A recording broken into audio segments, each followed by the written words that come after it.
Le Seigneur soit avec vous. Et avec votre esprit. Évangile de Jésus-Christ selon saint Luc. Gloire à toi, Seigneur. En ce temps-là, à l'adresse de certains qui étaient convaincus d'être justes et qui méprisaient les autres, Jésus dit la parabole que voici. Deux hommes montèrent au temple pour prier. L'un était pharisien et l'autre publicain, c'est-à-dire un collecteur d'impôts. Le pharisien se tenait debout et priait en lui-même. « Mon Dieu, je te rends grâce parce que je ne suis pas comme les autres hommes. Ils sont voleurs, injustes, adultères, ou encore comme ce publicain. Je jeûne 2 fois par semaine et je verse le 10e de tout ce que je gagne. » Le publicain, lui, se tenait à distance et n'osait même pas lever les yeux vers le ciel. Mais il se frappait la poitrine en disant « Mon Dieu, montre-toi favorable au pécheur que je suis. »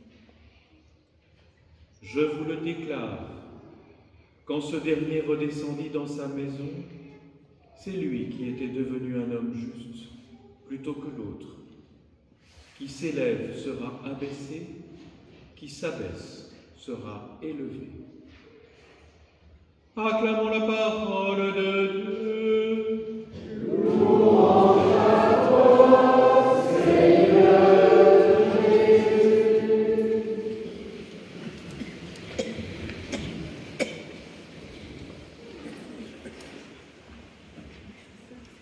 Frères et sœurs, chers amis, comme dimanche dernier, l'évangéliste Luc commence par donner le sens de la parabole qui fait l'objet de notre méditation en ce 30e dimanche du temps ordinaire.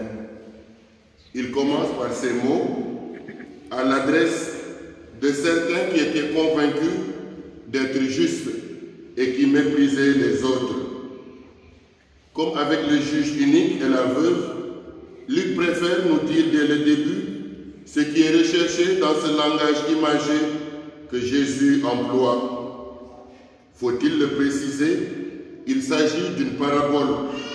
Oui, pas forcément une histoire vraie, mais il y a des points avérés dans le choix des protagonistes, autrement dit des personnages, et bien sûr dans leur attitude. Avant de nous intéresser aux acteurs, essayons de comprendre l'attitude qui leur est commune. Deux hommes montèrent au temple. Chers amis, cette dynamique de montée n'est pas sans importance pour nous. Elle traduit cette dimension de prière qui est une montée vers Dieu. La prière nous élève, elle nous transporte vers une autre dimension de la vie, puisqu'elle est un élan vers Dieu, une montée vers Dieu. Nous aussi, nous montons vers le temple. Nous sommes montés aujourd'hui vers ce temple. Autrement dit, nous prions, chacun certes à sa manière. Mais ce mouvement de montée doit nous faire différencier un temps de prière et un temps de pure fraternité. Lorsque nous venons à la maison du Seigneur ou lorsque nous prions, notre attitude est différente. Il peut nous arriver des moments où nous montons vers le temple comme si nous allions dans un endroit lambda. Ça peut arriver. Notre prière dépend de notre attitude et celle-ci requiert que nous acceptions parfois de monter, autrement dit, de quitter nos habitudes quotidiennes. Comme ce matin, nous sommes comme ces deux hommes qui montent au temple. Mais faut-il l'avouer, notre attitude diffère et chacun peut vouloir s'identifier aujourd'hui à l'un ou l'autre des personnages de cette parabole. Il s'agit d'un pharisien et d'un publicain. Pour rappel, le pharisien est adepte de la bonne conduite, dans le respect scrupuleux des règles de la loi. Il observe les commandements avec rigueur, il vit en apparence.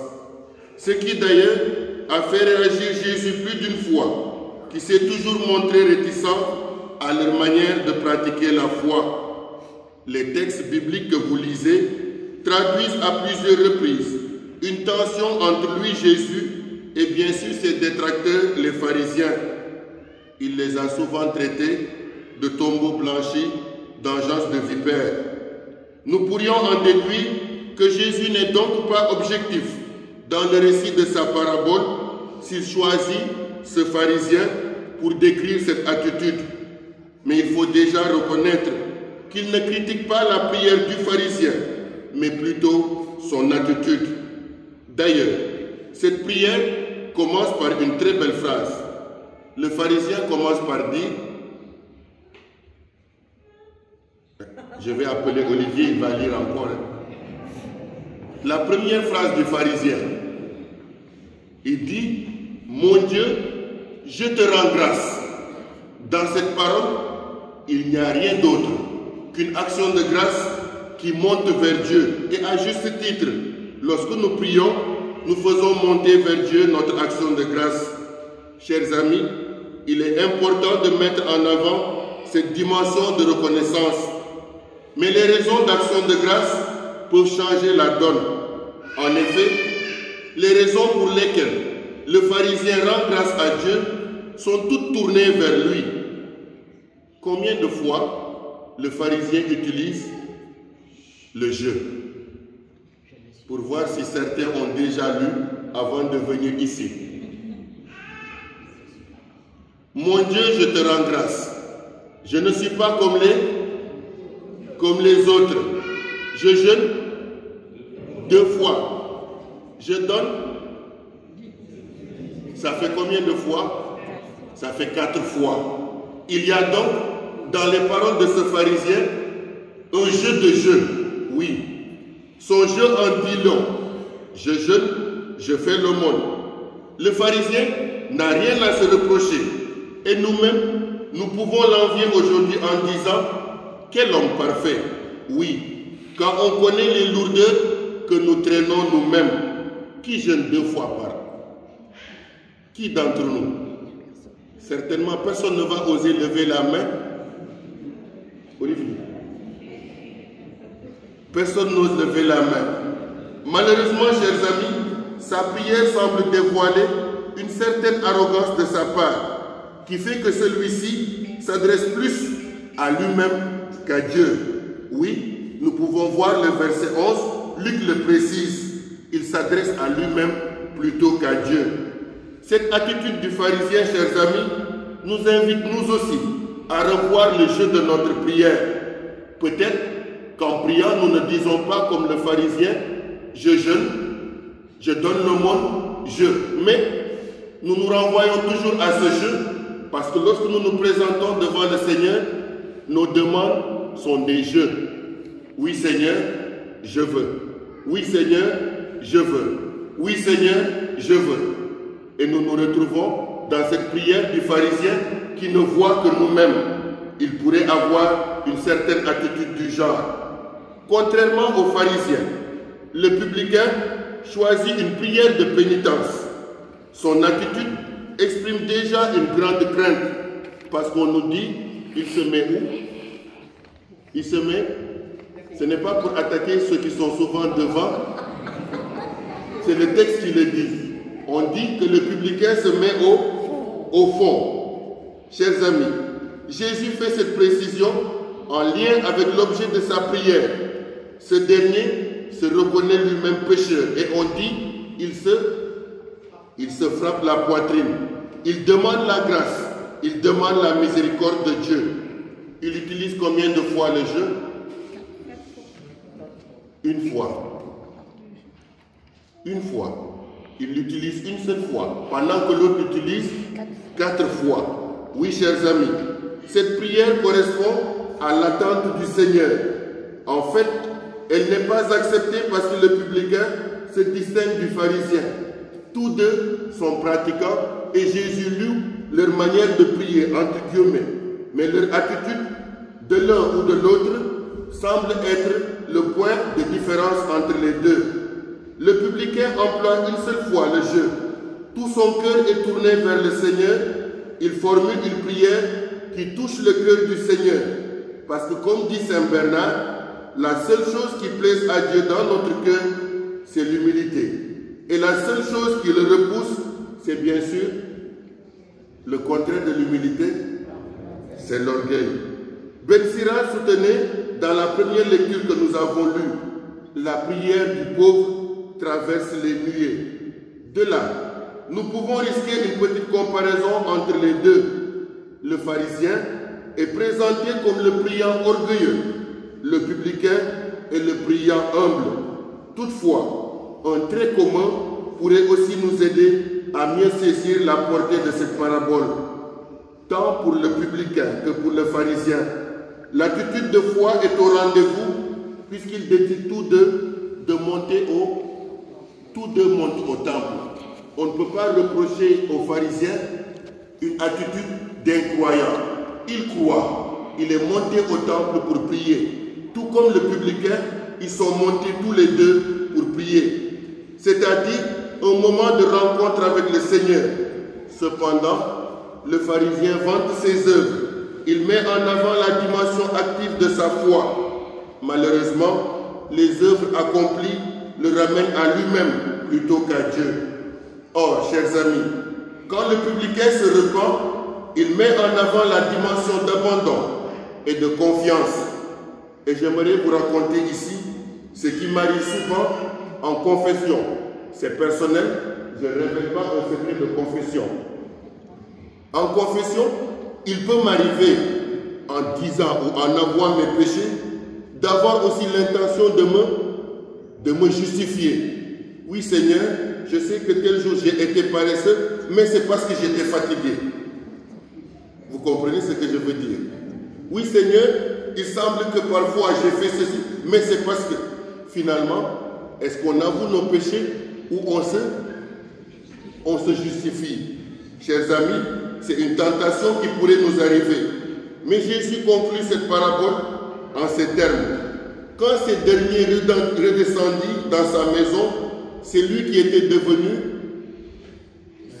un homme juste. Vous-même, vous pourriez dire, quand vous venez prier, qu'est-ce que vous cherchez? À être exaucé, à ce que le Seigneur réponde à votre demande. Pourquoi Jésus n'a pas dit, quand il est redescendu, c'est sa prière qui a été exaucée? Mais Jésus dit, c'est lui qui est devenu juste. Autrement dit, notre prière ne cherche pas forcément à ce qu'on soit exaucé. Mais dans le plan de salut de Dieu, c'est de nous amener à comprendre que notre prière nous conduit à son projet, à lui Dieu. Oui, le mot juste a tout son sens ici. C'est Dieu qui justifie. Et les deux premières lectures le disent bien, parce que Ben Sira dit, le Seigneur est le juge. Et c'est important de dire encore, le Seigneur est le juste juge. Chers amis, il ne nous revient pas de juger, non. C'est Dieu qui justifie, autrement dit, c'est lui qui élève notre vie à la dimension de sanctification. Est-ce que le publicain recherchait une sanctification, une justification? Je ne le crois pas. Il cherchait à se faire pardonner. Le pharisien, lui, s'est déjà vu sanctifié par tout ce qu'il a accompli. Ben Sira le rappelle dans la première lecture, le Seigneur est le juge. Chers amis, Jésus a raconté cette parabole en disant, deux hommes montèrent au temple. Nous aussi, nous pouvons imaginer cette parabole, puisqu'il s'agit d'un langage imaginé, en nous disant, sont-ils montés ensemble ou chacun de son côté? Il n'y a pas de réponse, puisqu'on ne le dit pas dans le texte. Nous n'allons pas inventer autre chose. Mais j'imagine personnellement qu'ils pourraient eux aussi rentrer ensemble. Autrement dit, une autre dimension de cette parabole qui nous amène à la communion de prière. Lorsque nous entrons ici, chacun entre avec son intention. Mais ce que nous présentons au Seigneur est commun parce que c'est notre action de grâce. Dans la finale de cette parabole, il n'est pas signifié que le pharisien a été condamné ou pas. Non. Il est juste dit que celui qui a reconnu son péché, celui qui s'est amendé a été justifié. La dimension de la communion vient intervenir dans le sens qu'on peut imaginer que tous deux rentre aussi dans une dimension de prière qui nous amène, nous aussi, lorsque nous sommes ici, à porter une prière en commun. Puis cette prière que nous portons aujourd'hui, en présentant au Seigneur notre offrande, nous faire monter vers Dieu et lui présenter une offrande agréable pour nous-mêmes et pour notre salut, pour les siècles des siècles. Amen.